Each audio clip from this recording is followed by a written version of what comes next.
It was just like, I love you too, baby. Tell me where you are. Tell me where you are, and I will get in my truck and I will come and get y'all. I will come and get y'all. And that's when it dawned on me. I'm just like, no. No. The only thing that's saving me right now is that he does not know my exact location. Don't give it to him. Don't give it to him. Don't give it to him. So what I did is I closed the app. I'm just like, no, I can't. And about 40 seconds after I closed that app, he went to blowing up my phone. Blowing up my phone. And I'm like, I'm not doing this. I'm not doing this. But I ended up picking up the phone, was like, D, you gotta stop blowing up my phone. He was like, baby, I just miss you so much. I want to see the boys. I want to talk to the boys. Like, what's going on? Like, what's going on? Like, if you're trying to prove your point, you made your point. Just come on home. You made your point. And I'm like, you think it's about a point to prove? He's like, yes, because you're always trying to prove a point. You trying to prove a point? Okay, you proved your point. All right, come home. And I'm like, no, D, no. I have not made my point. I haven't. No. I'm like, it's only been a day. I ain't made my point. And I hung up. And when I hung up, I blocked this number. Of course, it didn't stay blocked long, but it was blocked. So after I blocked his number, I realized, I'm just like, I am still the primary on the T-Mobile app. All right. So I go to the T-Mobile app. And when I pulled it up, I go to his line to see who he's been talking to and texting. Because I'm just like, look, you begging me, saying that you sorry, saying you're going to change, you're going to get therapy, this and that. All of that sounds great. It sounds great. But what are you actually doing now that I'm not there? Pull up that T-Mobile app. Went to his line. Sure enough, he's talking to the church lady. He's talking to Layla. And I'm just like, you know what? This man is not going to change. Like, what? Like, those two people you still talking to? And of course, it was a bunch of other random numbers.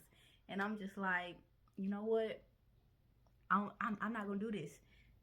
But I ended up putting those numbers into Cash Out to see who they were. All of the numbers that he was talking to for over 30 minutes or so, I put into the Cash Out. Because I'm like, look, he must have known these people because he talked to them for an extended period of time.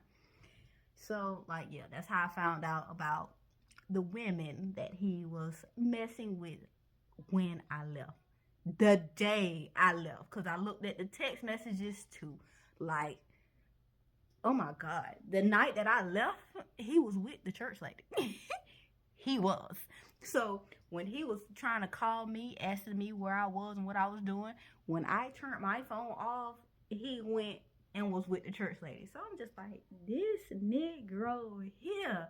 And then I saw that he was still talking to the girl that I had messaged to let her know that he had the package. When I messaged on the Text Not app, the little white girl from Baltimore, he was still talking to her too. So I'm just like, yo, what? So I'm pissed. When I say I'm pissed, I'm pissed. Because nigga, how dare you? I'm sit up here, went through all this shit. And the same night, you go lay up with one of the, I should have known. I know y'all probably like, you should have known that he was going to do that because he was doing that when you was there. So, of course, he going to do that when you not there. But I wasn't thinking that he was going to. I wanted him to hurt. I wanted him to cry. I wanted him to grieve me. Please, grieve me. Because you lost me. But he wasn't. And I was pissed. So, with me being so pissed And me being the person that can't hold water. Yeah. I ended up calling him. And I was just like, for you to miss me so much and you want me back and you done learned your lesson, you sure ended up spending the night with the church lady, huh? He was like, what? What are you talking about? I'm just like, you ended up spending the night with the church lady. He was like, what are you talking about? I was like, Not only were you still talking to the church lady, but you're talking to Layla too? Layla? Really? Layla? He was like, what are you talking about? Where you getting all this information from? What are you talking about? I'm like, you so fucking stupid. Like, and then you got the nerve to be on the phone with her for hours? He was like, how on the phone with her for hours? Like, where you getting this info? Who you been talking to? I'm like, I ain't been talking to nobody. Don't even fucking worry about it. I don't even care. Fuck you, nigga. Fuck you. And I hung up the phone. And when I hung up the phone, I'm just like, I felt a little bit empowered. I'm just like, yes, I'll let him know that I knew what the fuck he was doing, but he can't come find me because I'm in a different state. And this motherfucker don't even know I'm in a different state. So, F you. Yeah, whatever. So, after I hung up the phone, I go out in the living room and I'm like, of course, I had to test the waters to make sure nobody heard me on the phone. Because at that point, when I was on the phone with him, Jackson and King had done already left because I heard the front door open. They had already left. So I'm going to make sure my mama and my stepdad didn't hear me on the phone because I was kind of pretty loud. So I walk out in the living room. They were in their room. So I'm like, okay, like, look, you got to be more careful when you're talking to him because I knew in my mind that if my mom knew that I was talking to him, all hell would break loose. Because I'm talking to this nigga in her house. So I knew all hell was going to break loose. So I'm like, my mom don't need to know that I'm talking to him. She don't need to know that I'm talking to him. Because I'm not even going to be talking to him like that. Because fuck him. Fuck him because he's stupid. Like, he is fucking stupid. I don't care. So I walked back in the room and then my phone was ringing and it was Big Bro. So I'm on the phone. I answer the phone and I'm on the phone with Big Bro. And he was just asking me how everything was going, how the boys was doing, was I safe? I'm like, yes, everybody's fine. I'm safe. And he was like, look, I don't care how much this nigga beg you, do not bring your ass back to Maryland. He's like, I was like, I'm not coming back. He's like, no, sis, I need you to hear me. No matter how much he beg you, do not bring your ass back to Maryland. Do you hear me?